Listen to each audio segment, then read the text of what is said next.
Imagine you order food for dinner, but then the delivery biker is late. 5, 10, maybe even 15 minutes. So you start wondering, did he have an accident? Does he have any social protection at all? Any social rights? In this third episode of What's Left, we will explore how the European Union is finally willing to deliver on its social promises.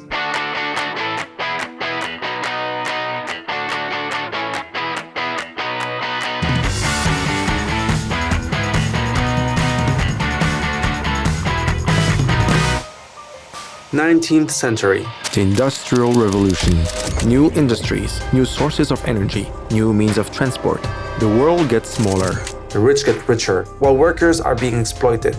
Workers start fighting back, sometimes paying with their own lives. They get organized to fight for their rights. The right to form unions, the right to strike, sick leave, paid leave, the 5-day working week, the 8-hour working day, gender rights.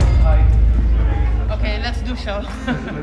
Workers formed movements, trade unions, and they find their allies in the social democratic family. They took the streets, but later on their fight was also taken to the parliaments. Now with the industrial changes again, it's again necessary to unite, to form alliances and also be the ally of the workers, bring proposals of the workers to the table. If we let everything happen as it goes and just say it's all a free market, it's clear who's paying the price, and that are the ordinary workers.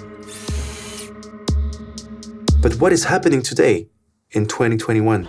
Today, we are once again living in revolutionary times, turning our society, our economy, and our culture upside down. The social fights of today are very different than the ones that were led in the past centuries. Today we live in a much more digital world, and we have to deal with climate change. These two realities should not unfold at the expense of people.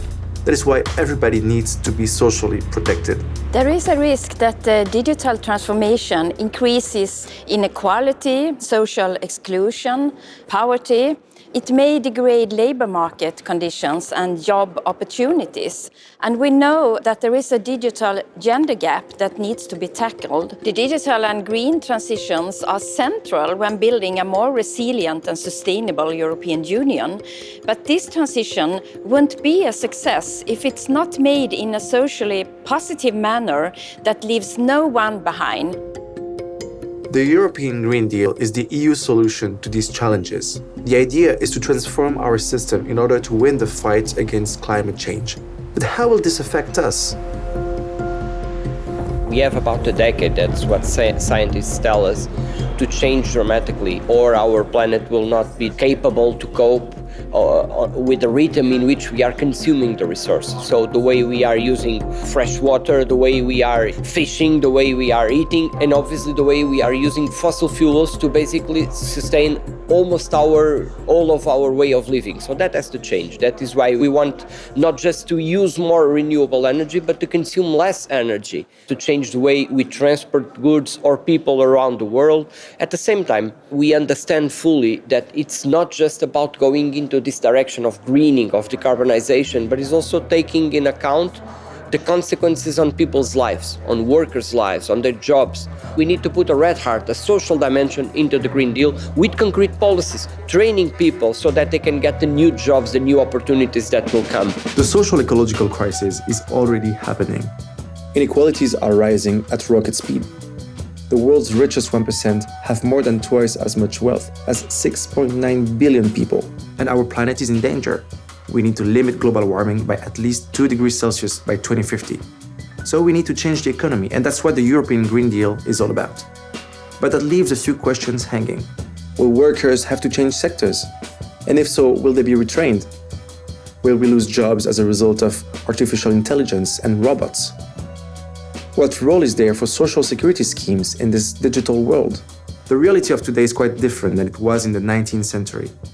So the question is, has the European Union done anything to protect social rights? Los conservadores en Europa han conseguido fijar la idea de que la austeridad era la única solución para poder afrontar las crisis económicas. A pesar de esta austeridad, evidentemente hemos tenido pasos adelante. Pongamos como ejemplo la Cumbre Social de Gotemburgo y el Pilar Social Europeo de Derechos Sociales. La socialdemocracia tiene que liderar esta respuesta social. Necesitamos el instrumento de garantía infantil para luchar contra la pobreza infantil, la directiva de salarios mínimos o tantas otras iniciativas teniendo en cuenta la dimensión de género. For instance, let's get rid of the youth unemployment in the next 10 years. Let's end the difference in pay between men and women. I think our fight should be the fight for social targets, mandatory and legally enforceable. Social rights touch on many different aspects. For example, youth unemployment, or teleworking and the right to disconnect, or gender pay gap, the fact that men and women are still not paid the same for the same job. People who regularly work from home are twice as likely to work more than the maximum stipulated working hours. Workers deserve the right to disconnect. For us, the Youth Guarantee is an important instrument to guarantee social rights for young people. Now it needs to be stronger, with more money. It needs to get to those young people that are mostly in need. And especially we need to be very hard on unpaid internships. We want to ban unpaid internships. Since the beginning of the COVID-19 pandemic, women have been hit harder. As in all crises, women's economical situations risk being harder hit in the long term. This is a battle we have to fight on many fronts for women and for gender equality. Social rights have a deep impact on what our lives look like. But today we are facing unprecedented changes. How can people continue to be protected when the world is moving so fast? In the beginning of this episode, I told the story of a delivery biker. How can we protect him? I think it's very clear that we can help him with one solution, and that's our S&D goal. And that's called a reversal of the burden of proof. Reversing the burden of proof means assuming that the employment relationship between worker and digital platform provides full social and workers' rights. And it is up to the platforms to demonstrate if that's not the case. Because they say flexibility, entrepreneurship, extra income. But what it comes down to is a modern form of slavery. If Uber drivers do not get any customers, they are stuck with the bill for the gas. If Deliveroo bikers have an accident, they will be without sick pay. Some of the richest companies on this planet outsource their business risk onto the workers and onto the taxpayers. To change the game of the gig economy, all platform workers must be considered as employees. You have this huge transition towards decarbonization, towards a green society, but at the same time to a digital society.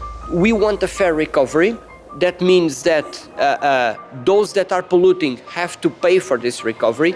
Those that are the big companies that have avoided to pay taxes in the past because they use the loopholes in this and that country, they will have to pay also for this recovery. And if we get those resources and we direct them towards this transition and towards the low-income families, the low-income households, then we are also creating a fairer society.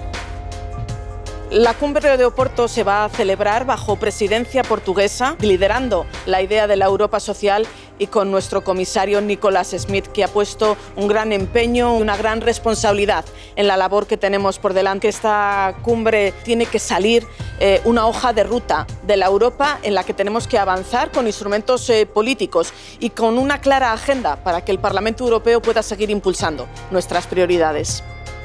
The Porto Social Summit on the 7th of May 2021 will provide an opportunity for heads of state, NGOs, unions and civil society to put social rights back on top of the EU's agenda.